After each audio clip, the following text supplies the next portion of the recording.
Mattress Running the Now, Numbers. So this week, what are we doing for Mattress Running the Numbers? Since we both forgot about it for a second, how about you tell us? right. So, should we even bother? The audience is going to forget as soon as we finish. But, well, let's go ahead forward with it. Best Western. Best Western, I baby. hear people falling asleep already. Best Western is out with a 80K offer for their credit card.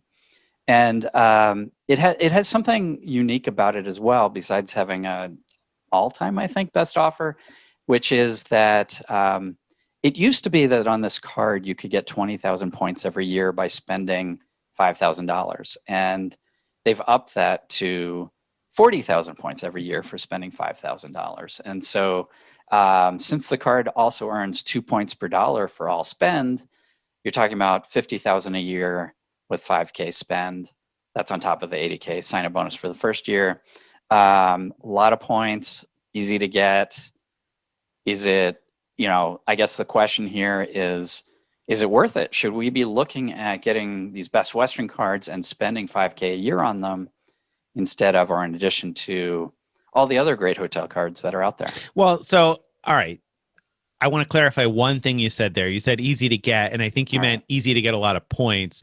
I don't know if it's easy to get the card or not, because I don't know that either. Anybody who's got the card, I don't even know if that's the case necessarily. But it's issued by First National Bank of Omaha, and my impression from what I've read about FNBO is that they can be a little bit more difficult on approvals for folks that have a lot of cards. I remember that coming up with the Ducks Unlimited card when that was offering the 5% at gas stations for a while. I heard from a few people that it was hard to get approved. So I don't know if that's applicable here to the Best Western card, or if they loosen up standards a little bit for the Best Western card. I really don't know. But all right, so 80,000 points off the bat. Let's talk about that real quick. So we've seen some promotions over the last couple of years, not so much middle of the pandemic, but before that anyway, where I think they've run a promo where like all the hotels in North America were 10 or 15,000 points a night. And so if you're able to stay during that limited window during the time when nobody was traveling or whatever the case may be, then you could get, a bunch of nights out of your 80K points. Otherwise, hotel nights range from 10,000 points to 70,000 points per night. So you're going to get at least one night at a top tier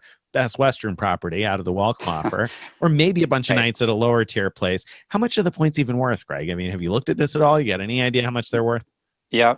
So our reasonable redemption value for Best Western points is just under 0.6 of a penny per point. And I did a bunch of searches for properties. I was actually trying to find if I could find some like luxurious properties in their portfolio. And they have some brands that sound luxurious. And I'm not saying they're not. I just don't have any firsthand experience.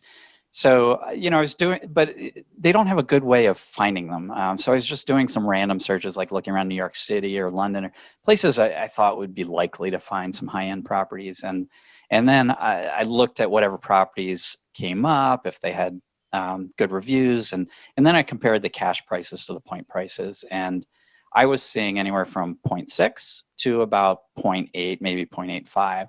So, so I'd say that the value, the reasonable redemption value you have now is probably pretty accurate. So I would go with 0.6 is what we'd say is the value. So at 0.6, you're talking about what, $480 out of the bonus minus whatever your opportunity cost is for spending, and then every year you're talking about the 40K bonus, so 50K total points for 5K spend. So 5K spend is getting you 0.6, $300.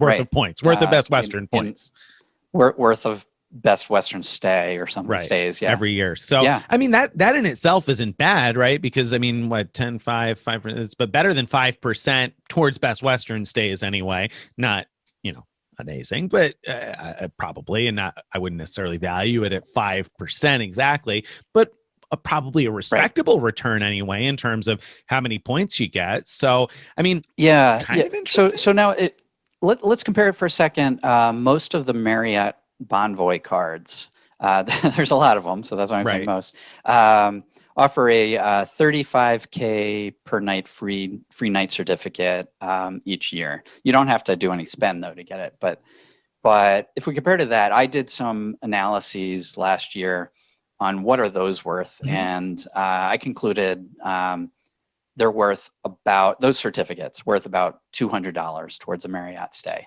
You can get way more than that value. You could also get less than that. Same thing with it when you're looking at points. But so if you just look at that, if you just take my $200 value and say, okay, well, with this Best Western card, you're getting $300 in value versus 200.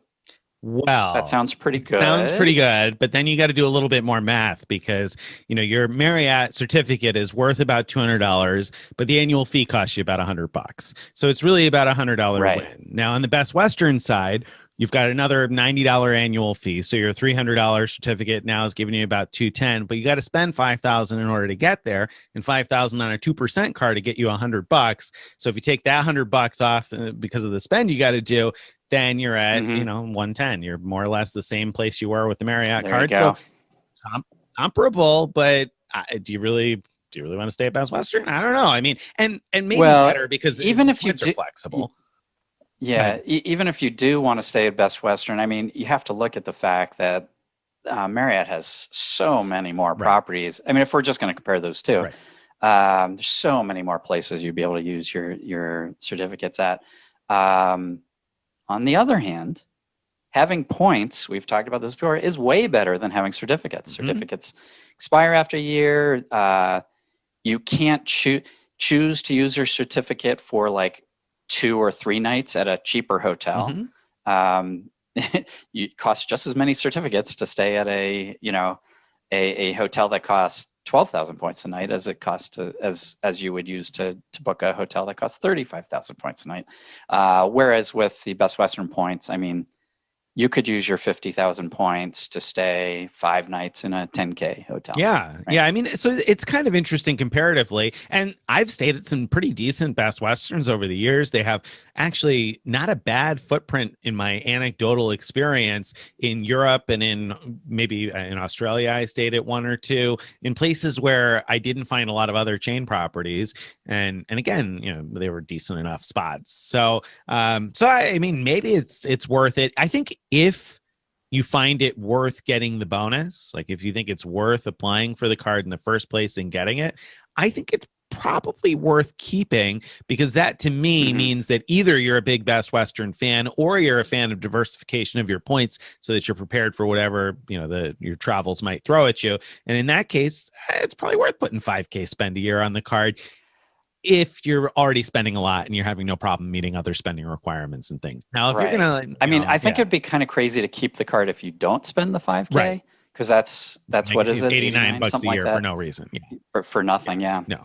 But yeah, if you're going to spend the $5,000 and you're into Best Western, you know it meets your needs. Great. I'm not going to get it. I mean, either. Let's be clear. I don't need the Best Western points because I have Chase points and I have, you know, other kinds of points. And so worst case scenario, I can go through the Chase portal and book a Best Western at 1.5 cents value with a Sapphire Reserve. So if I need a Best Western, I'd probably book it that way. I don't really need Best Western points, at least. Also, I'm sure you're like me. I have a spreadsheet full of card spend opportunities, like spend, you know, $200 a year on airline incidentals on this card, spend $300 a year at Marriott properties on this card, and for all the different rebates and things. And I need another one of those, like I need a hole in that, right? So you don't want to have to keep track of your $5,000, but I mean, you MS that anyway, right? I mean, you're gonna do that. No, I mean, it's not hard. I just don't want another thing on the list, right? Now that's why, you know, I'm still happy with my Radisson card because it automatically gives me 40,000 points every year just for paying the annual fee. Funny, I logged into my Radisson account yesterday on my phone just to see, and sure enough, my 40,000 had posted, and I was kind of like, "Yeah, there's my 40,000 points." And like, when was the last time either of us have like spent any points? I mean, I got hundreds of thousands. It's been hundreds of thousands of Radisson points. And I spent all my points a couple of years ago, and I still have hundreds of thousands now. Again, good for you. So, too many. I'm still sitting on a lot, and you know, if I have a chance to, I wouldn't mind at all blowing them all at that new Radisson Blue in the Maldives if I ever get out that way. But well, and maybe you will, because we're going to talk all about your around the world journey in a few minutes. But so maybe we'll talk about what you should do so that you can go to that Radisson Blue. All right, let's talk about that now. So the thumbs up or thumbs down on the mattress running segment. So should everybody be running out and getting Oh, a Best Western well, if you card ask it that way. and spending 5K? I mean, if you ask No. it that way, like, Two thumbs down when two asked thumbs that down. way. Okay, Yeah. yeah, done. All right. So there's Best Western. Yeah, and no offense to the folks who are already applied and are like, oh yes, I got my Best Western card. That's No, fine. I mean, there's some people who might be. I think we I'm were up for clear. it. It's good. It's good. Yeah. It's not incredible, but it's Not Mattress good Run if you're worthy. into Best Not Western. Mattress Run worthy.